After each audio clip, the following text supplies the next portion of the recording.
Hi YouTube, welcome to s&djr and part 2 of my mini-series on DCC after a request from a viewer.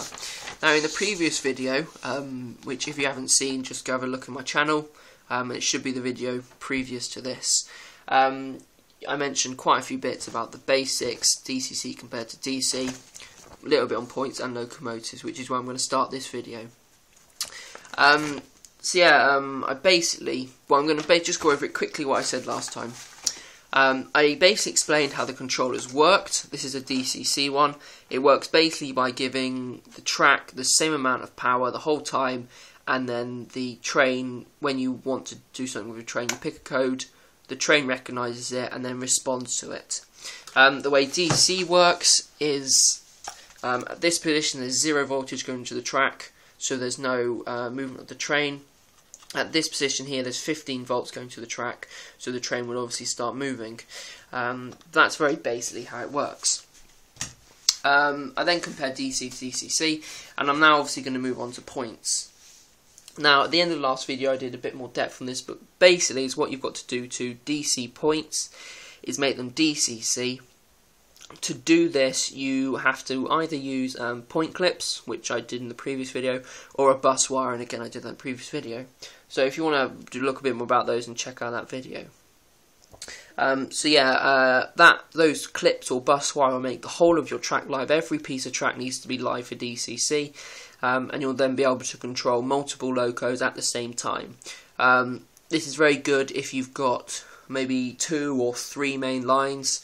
And unlike DC, where you'd have to have 3 separate controllers, you can have DCC, 1 controller, everything live, and you can control each train independently because of their little decoder chips in them. So that's basic about points. Now, there was a little bit more to say about locomotives. I mentioned basically about chipping them last time, and I'll just say again, I will be DCCing, chipping this locomotive at some point. It's DC at the moment. It's quite an older, sort of cheaper model. It runs very nicely now, so I thought I'd better not risk it on like one of the newer models. I'll do it on an older one first of all. I'll do a video of that later on. Yes, I was saying about the locus. So yeah, now if anybody has a DC locomotive with lights on the front or back, you will notice that as you increase and decrease the speed, the intensity of the light is the same. It increases or decreases at the same sort of pace. If that makes sense. Now the reason for that is because of how the controller works. Obviously as you increase it on the DC controller, more current goes to the motor, as well as that more current goes to the light, so it gets brighter. Now compare that to DCC. As everything is 16 volts, well 10 to 16 volts on the track, the lights will always be the same intensity. This means there's no flickering or anything like that. It looks a lot more realistic and it looks a lot better. So that basically means that you can control the lights independently from the locomotive speed, which is a nice feature. This works the same for fans. I know quite a few sort of the more modern diesel locomotives have fans in them. These will also be able to be controlled by DCC, and they will spin at the same speed the whole time. So again, a bit more realistic. Trying to think what else to say about locomotives. Well, on average, a DCC locomotive will be more expensive than the equivalent DC locomotive. Usually find it's cheaper to buy the version that's already got the chip in it than to buy the version without the chip and add it. A chip, I'm just going to go for a basic example here, a Hornby model. For instance, this one here. I'm not going to show you too much about it as I'm doing a review later on. This model here, as you can see, it's a railroad, it's DCC ready, it cost me £62.50. Now, DCC ready means it's got the socket but no chip. The equivalent DCC fitted one would have cost me £69. Reason I didn't go for it was, well, they didn't have it in stock at the time. And a Hornby chip is £14, I think. So you can quite clearly see that this loco is going to cost me about £76 to get DCC fitted, whereas buying it at £69, saving it about £5. That's a basic example of how the prices sort of change between DCC. The other thing to say, actually, I'll just go back to the controllers quickly. Isn't it now? Actually, I'll leave that till later on. So yeah, that's basically about the locomotives, the points. I'm now going to move on to lighting.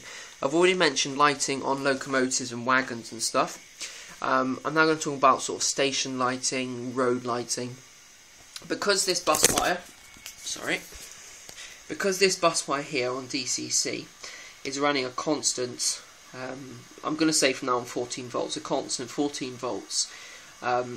This means that when you attach a light bulb to it, that light bulb will not change intensity and will stay the same, which does help you on wiring, because you don't have to wire independent loops from, on DC you'd have to use these sockets here for your lighting, because they produce a constant power output.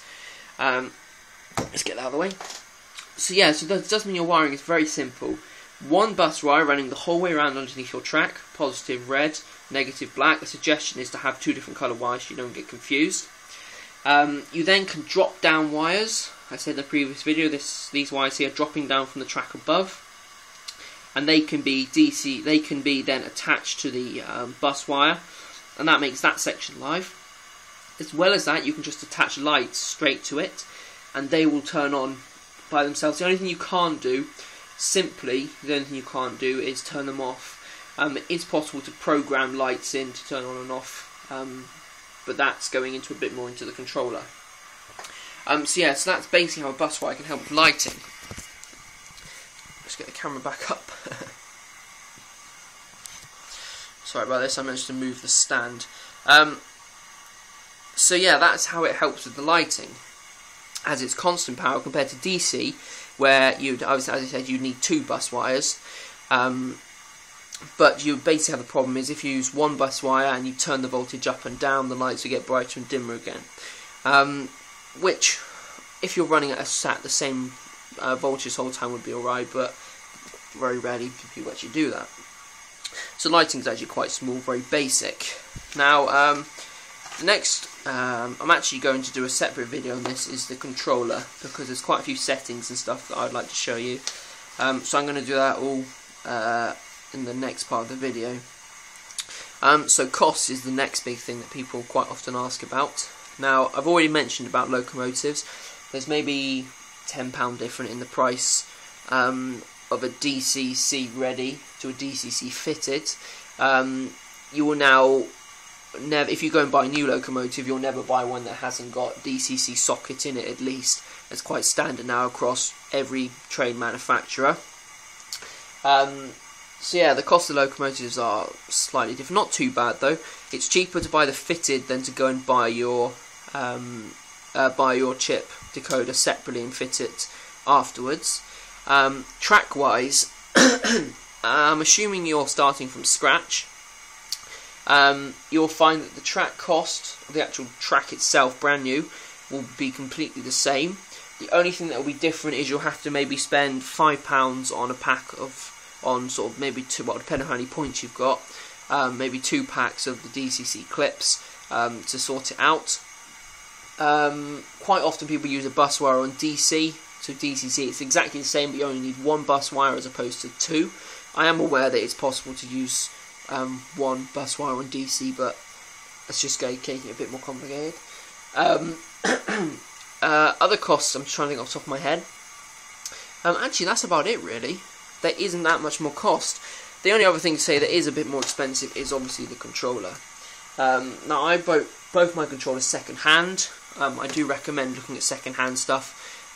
They both work perfectly. There's absolutely nothing wrong with them. This one here I brought as a set with an oval of track and a few sort of little bits, buffers, things like that. £25 for the lot. When I broke it down, this cost me about £7 something. This one here I actually had to buy separately, and it cost me £35. So you can immediately see the difference. There's sort of £15 odd difference between the controllers. This one has become a bit more cheaper as it is a very basic model. There is the Elite version of this, which people recognise. It has a big screen in the middle and 2 controllers on either side. I think that's brand new, that's £100, £99.99. I'm not sure how much they are second price. It is possible to run a Select and the Elite controller at the same time. That will give you 3 controllers here. So for instance, you could use this one here for your points and lights, and you could use the other one for your locos and things like that. So that's quite nice. Yeah, and that is basically it for the costs. Once you've got the track down, your bus ride down, everything's moving smoothly, you then move on to obviously scenery, and then the cost of that is depending on how much you want to spend. So yeah, this is basically the end of the second part of the video. Third part is going to be using the controller, and if there's any other points I may go into a bit more depth on those. And then any questions, I'll do one more video for that. I'd also like to say that at some point I'm doing a review of the loco you just saw the corner of the box of, and I will be DCCing that, so I'll show you how you do that. I will be DCCing this DC loco, and again I'll be doing a video of that. And then these two here obviously the same. Now in the next video I will be showing you a bit more of the functions on a controller as well. So all that's to come. So anyway, yeah, as I said earlier, please check out my channel. I've got quite a few videos on there now of me building my layout. You're looking at just a small portion of it at the moment. While you're there, if you like what you see, then please hit the subscribe button. Yeah, any comments or questions, leave them below. If it's a question about DCC, then I'll be doing one video to answer them all at the end, so please be patient with me for that. Yeah, and I will be doing part 3 soon, so hope to see you there. Thanks for watching.